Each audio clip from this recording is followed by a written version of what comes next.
Brian Gilly, a lead interpreter here at Andrew Jackson's Hermitage.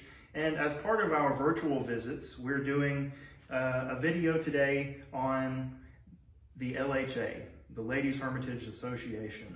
Have you ever thought about how a historic site becomes a historic site? Who had the foresight to save it? Well, with the Hermitage, that's actually very interesting. It all starts with Andrew Jackson Jr. Jr. was the adopted son of Andrew and Rachel Jackson, and his story takes an interesting turn.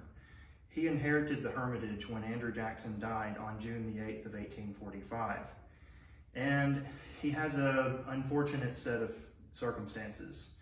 He's heavily reliant on the land to make his money. His father, Andrew Jackson, had various streams of income. The cotton that was grown here at the Hermitage was never his primary way of bringing in money. He always had something else to fall back on. Well, Junior, he tried to diversify what he was bringing in by investing in an ironworks and a lead mine in Kentucky, but that was unsuccessful. So with cotton, there's no guarantee you're ever going to get a good crop. We're very far north for cotton, so some years we just don't have enough hot days. In those years, Junior wouldn't be making any money.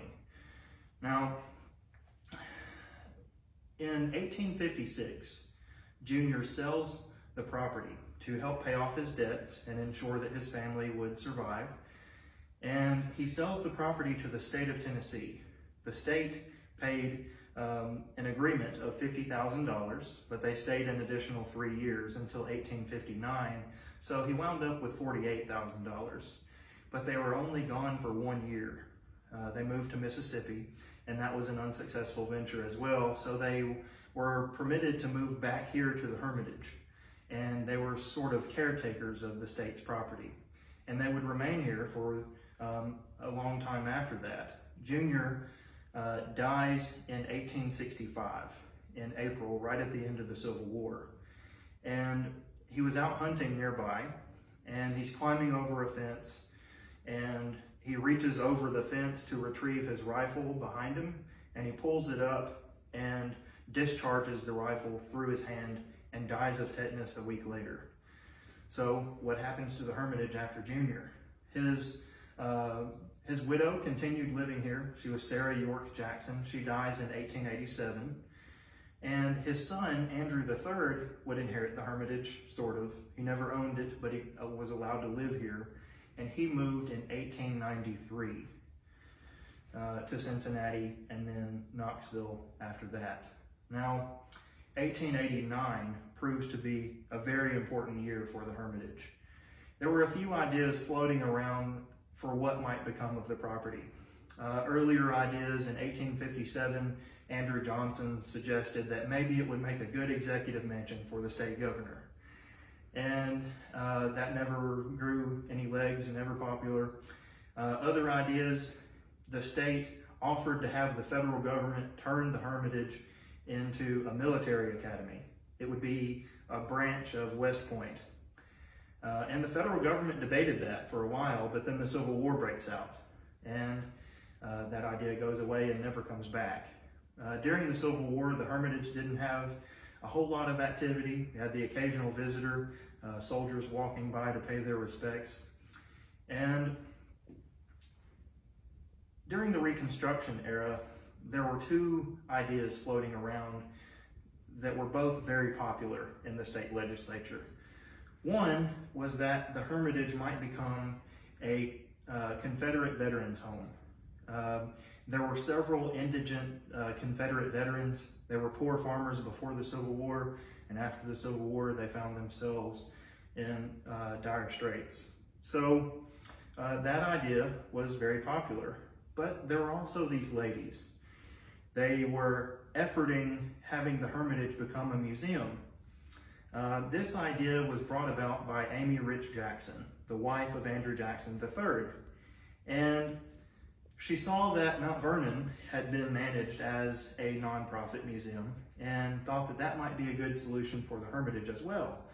So she pitches the idea to a family member, Mary Doris, and the two of them start lobbying to have their dream of the Hermitage being a museum come true.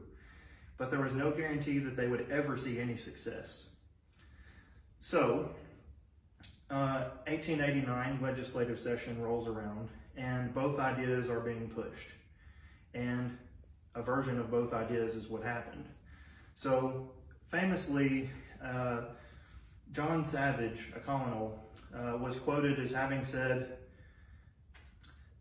"Let them play house." And they were given a deed of trust and 25 acres around the mansion. Or he said, "Let us give them something to play with." And that's kind of what happened. So the Confederate Veterans Home also moved forward, and in 1892, the Confederate Veterans Home opened. And during its 41 years of existence, right here on the Hermitage property, it served nearly 700 Confederate veterans. As the years went on, they aged out. And as they passed away, some of them were buried right here on the Hermitage property in the Confederate Veterans Cemetery beside the Hermitage Church. There's 487 soldiers buried there. And in 1933, the last remaining residents were moved to another location here in Nashville. And the last veteran to live in the Confederate Veterans Home passed away in 1941. And a couple of interesting things happened out of that building. Now, the building no longer stands, but what they did is they deconstructed part of the building that was the home and used the bricks and the wood and the doors to build the administration building. A couple of decades later, in the 1950s, they tear the rest of the building down and they build the building we're in now, the education building. This building, again, uses the bricks from the Confederate Veterans Home. The wood you see here is also from the Confederate Veterans Home, as well as the doors. Now, this building started out as a gift shop. It was used for several different things over the years, and today this room exists as a classroom for field trips and other things like that, and as offices as well. Now, the Ladies Hermitage Association continues on today. That's still the organization that owns the Hermitage and oversees the operation of the museum. However, in 2014, the name changed. They moved from calling themselves the Ladies Hermitage Association to the Andrew Jackson Foundation, and that's how we exist today. And we have 1,120 acres that the ladies have been able to buy back and have as part of the museum. So that's just a little bit about how we got to where we are now and how the Hermitage was saved. It could have been something very different, but thankfully it is a museum today, and the home of the nation's 7th president has been preserved. So thank you for joining me today, and we'll see you next time.